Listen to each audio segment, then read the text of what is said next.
আসসালামু আলাইকুম। সবাই কেমন আছেন? আমার প্রাণপ্রিয় ভাইয়া এবং আপুরা, আজকে আমি আইড় মাছ ভুনা করব আর বেগুন ভাজবো। আমি টমেটো দিয়ে আইড় মাছটা ভুনা করব। প্রথমে আমি বেগুনটা ভেজে নেব।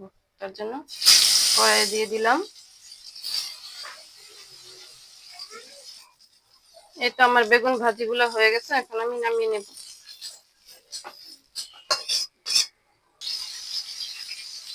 মাছগুলো ভেজে নিচ্ছি। এই তো আমি মাছগুলো উল্টে দিয়েছি। আমার মাছ ভাজা শেষ হয়ে গেছে, এখন আমি উঠিয়ে নিচ্ছি। এই তো আমি কড়াইতে তেল ঢেলে দিলাম। এখন পেঁয়াজ বাটা দিয়ে দিচ্ছি। পেঁয়াজ বাটার সাথে রসুন রয়েছে, সব ধরনের মশলা পানিতে গুলিয়ে নিয়েছি, এটা ঢেলে দিলাম।